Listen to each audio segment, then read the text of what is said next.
Bonjour. Alors voilà, je propose cette vidéo pour vous parler de Neve, de la collégiale qui vient d'être fondée, pour vous parler de moi un tout petit peu, puisque je fais partie des 3 membres fondateurs de l'association, pour vous expliquer pourquoi et comment est-ce qu'elle a vu le jour. Donc, je suis Marie-Noëlle Vandoren. Je suis chez moi, ici, nous sommes dans ma maison. C'est mon lieu de travail aussi. Ça fait pas très très longtemps que j'habite dans l'Isère, j'habitais dans la région parisienne auparavant. Mon travail, c'était de m'occuper d'un grand parc de 2 hectares et surtout, pendant presque 20 ans, j'ai réalisé ce que j'appelle un jardin sauvage.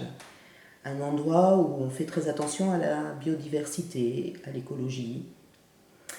Et j'ai laissé tomber tout ça l'année dernière pour essayer de monter une auto-entreprise de conseils sur Internet, de conseils en biodiversité et en écologie. Je me suis installée du côté de Marne-la-Vallée et à la rentrée, au mois de septembre, à la rentrée scolaire, j'ai accompagné ma petite fille de 9 ans dans sa nouvelle école. Elle entrait au CE2. Le matin de la rentrée, l'institutrice nous a pris les parents qui arrivions avec les enfants un par un pour nous expliquer que, alors cette année, les rythmes scolaires, il y avait une réforme qui venait d'être mise en place, la réforme des rythmes scolaires, que les enfants auraient de l'école tous les matins, mercredi compris. Nous, c'était de 8h30 à midi. Et que l'après-midi, des activités dites périscolaires allaient être mises en place. Pour les primaires, c'était le mardi et le jeudi à partir de 15h15. Donc ces jours-là, les enfants auraient de classe l'après-midi de 14h10 à 15h15. Il y avait 1h05 de classe pendant l'après-midi. Bon. Je suis rentrée à la maison, j'avoue que j'étais assez dubitative et je me suis rendue vite fait sur l'ordinateur, j'ai cherché ce que c'était que cette histoire de rythme scolaire. J'ai trouvé tout un tas d'informations sur les rythmes scolaires et puis j'ai trouvé des sites, des groupes, Gilets jaunes entre autres. Je me suis inscrite en grande vitesse.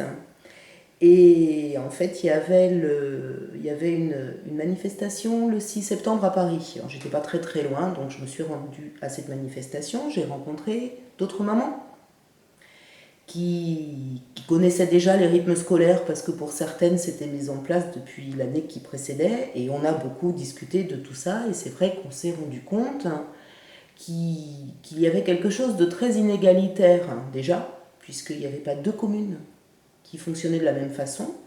Et j'avoue que pour moi, c'était quelque chose de pas normal du tout. L'école, ça correspondait à quelque chose. L'école, j'y suis allée quand j'étais petite et grâce à l'école, j'ai appris à me débrouiller dans la vie. Mais il me semblait quand même que l'école devait être la même pour tous les enfants d'une génération donnée. Qu'on habite à Lille ou qu'on habite à Toulon, il me semblait que tous les élèves devaient aller à l'école de la même façon. Et puis qu'on soit dans un petit village ou qu'on soit dans une grande ville, ça devait être équivalent. Et c'est vrai que le jour du 6 septembre, j'ai surtout réalisé ça, c'est que pour certains villages, il n'y avait rien du tout. Ce qu'on appelait activité périscolaire, c'était rien. C'était la cour de récréation à un moment donné de la journée, un peu plus longtemps, parfois sous la pluie. Et puis par contre, il y avait des municipalités avec un petit peu plus d'argent où les rythmes scolaires, ça voulait dire, je sais comment, une maman m'a parlé d'escrime par exemple, les enfants faisaient de l'escrime à l'école, super. Je me suis documentée, on m'a proposé de lire les cahiers de l'OCDE et de faire un résumé, donc j'ai fait un résumé du numéro 13 de l'OCDE, et en fait, j'ai réalisé à la lecture de ce document que c'était quelque chose qui était voulu, pas pour faire des économies. La principale motivation de tout ça, c'est pas du tout les enfants, c'est pas du tout la scolarité, c'est pas du tout obtenir de meilleurs élèves, de meilleurs résultats, enfin je sais pas, la chronobiologie. Mais simplement, c'est un peu faire des économies, c'est-à-dire que l'État met moins d'argent à l'école et puis par contre, les municipalités se débrouillent. Je trouvais que c'était pas normal du tout qu'on qu'on qu'on fonctionne de cette façon-là. Euh, voilà, bah, il fallait réagir. Alors les Gilets jaunes faisaient tout un tas de choses, il y avait tout un tas de réactions qui étaient déjà en route bah, depuis longtemps, puisqu'il s'avère qu'il y avait déjà depuis plus d'un an, il y avait des communes qui fonctionnaient avec ces nouveaux rythmes. Et puis, pardon. Et puis, ben, c'est vrai qu'on a parlé association à un moment donné. Je me suis rapprochée de certaines personnes, alors via Facebook, via Internet, hein, via tous les groupes. Et je me suis rapprochée de certaines personnes, on a discuté de la pertinence d'avoir une association, une vraie association déclarée. Les Gilets jaunes étant un collectif, ça n'a pas la même répercussion, on ne peut pas l'utiliser de la même façon. Et puis bah, l'idée a émergé que ce serait bien d'essayer de monter une association. Et c'est comme ça c'est comme ça que tout a commencé. Une collégiale, parce que dans les cahiers de l'OCDE, j'avais lu, entre autres, que réformer l'école, c'était relativement simple parce qu'il n'y avait pas de classe socio-professionnelle bien distincte. C'est-à-dire que l'école, ça touche un petit peu toutes les classes de la société. Et donc, il ne peut pas y avoir de réaction unifiée. Que ce soit les parents, que ce soit les instituteurs, que ce soit les maires d'ailleurs maintenant, qui sont quand même mis à mal par cette réforme. Il fallait pour bien faire, il fallait réunir tout le monde. Alors une collégiale, c'était une façon de proposer une association où il n'y aurait pas un groupe plus mis en valeur qu'un autre. C'est-à-dire qu'une association habituelle, avec un président, bah, si on retrouvait un président parent ou un président prof ou un président maire, ça pouvait déjà mettre la zizanie, c'est un grand mot, mais ça mettait quelqu'un en valeur plus qu'un autre. La collégiale, ça permet d'avoir tout le monde au même niveau, en tout cas pour ce qui est du bureau. Toutes les personnes ont les mêmes responsabilités dans le bureau. Voilà pourquoi le choix de la collégiale. Et puis ben après, on a réfléchi à la fonction de cette association. Alors il fallait travailler sur les rythmes scolaires, sur la réforme des rythmes scolaires à cette époque-là. Bon, maintenant on a la réforme des collèges aussi qui vient de se rajouter. Mais on s'est dit quitte à créer une association, bah, autant que ce soit une association qui travaille pour l'école de façon plus globale. C'est-à-dire que, je ne sais pas si par un coup de baguette magique les rythmes scolaires disparaissent, sont enfin abrogés. C'est vrai que cet assaut pourrait continuer d'exister, pourrait travailler sur un tas de sujets qui prennent la scolarité, qui ont à voir avec la scolarité. On peut travailler sur la place qui est faite aux enfants qui sont porteurs de handicap, par exemple. Il n'y a pas que par rapport à aux réformes scolaires. Donc il semble quand même que cet assaut soit utile. Cet assaut fonctionnera comme soutien, comme aide. J'ai écrit pour épauler. Ça veut dire qu'il existe en fait un tas de collectifs, bon, comme les Gilets jaunes, mais il y en a plein d'autres. Il y a les AVS qui sont en collectif, il y a dans certaines communes d'ailleurs, c'est juste des groupes de parents ou des groupes d'enseignants qui se sont réunis en collectif.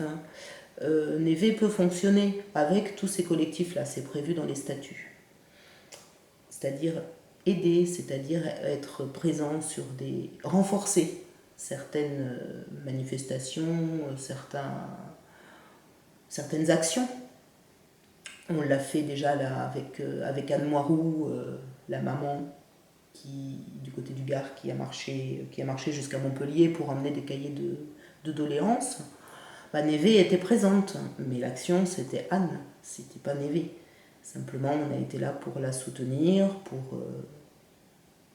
pour apporter une légitimité. Ça ne veut pas dire grand-chose.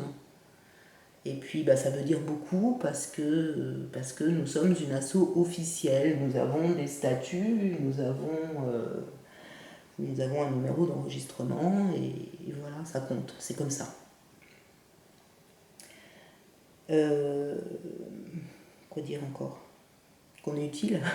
On espère être utile, qu'il va y avoir un blog, pour communiquer parce que certains d'entre nous, en tout cas, passent beaucoup de temps à lire les textes officiels, les décrets, des décrets, c'est presque toutes les semaines qu'il y a des décrets qui sortent, il faut essayer de lire entre les lignes.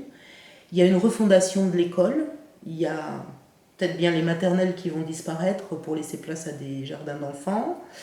Il y a une dévalorisation du métier de la profession d'enseignant, je trouve, qui n'est pas normale. Au contraire, ça devrait être l'inverse. C'est quand même, les enseignants sont quand même là pour éduquer, pour apprendre à nos enfants, c'est-à-dire aux futurs adultes, à ceux qui seront les adultes de demain, à ceux dont nous allons dépendre quand nous serons plus âgés. Et c'est une sacrée responsabilité, il me semble, donc les traiter comme on les traite en ce moment, j'avoue que ça me dépasse. Je ne suis pas enseignante, je suis jardinière. D'ailleurs, oui, tiens, je suis jardinière et la biodiversité, on en parle énormément en ce moment et on est en train de se rendre compte, en fait, que la force, c'est le mélange, c'est d'avoir tout un tas de plantes différentes ensemble. On réalise une certaine synergie et on rend les plantes plus fortes. Il me semble quelque part que notre association, c'est ça un petit peu aussi. Pour être fort, ça serait mélanger. Mélanger les gens, mélanger les enseignants avec les parents, avec les mères, avec les professionnels de l'enfance, avec les grands-parents, avec tout le monde, pour réagir contre ce qui est en train de se passer. Et il me semble qu'on a essayé de créer Neve dans cette optique-là, réunir. Bon, ça fonctionnera ou ça fonctionnera pas, donc il y aura le blog de Neve pour donner des infos sur ce qu'on fait et pour donner des infos sur ce qu'on comprend. Et puis, on a besoin d'adhérents. Alors, on a besoin d'adhérents actifs, c'est-à-dire des gens qui vont cocher une petite case sur le bulletin d'adhésion. Et les actifs sont ceux qui pourront nous relayer sur les départements un petit peu partout en France, parce que voilà, moi je suis ici dans l'Isère, je ne suis pas partout. Pour le moment, nous sommes très peu nombreux. Et nous avons besoin d'aide, nous avons besoin de relais. Ça, c'est déjà une chose. Et puis, nous avons besoin d'adhérents sympathisants.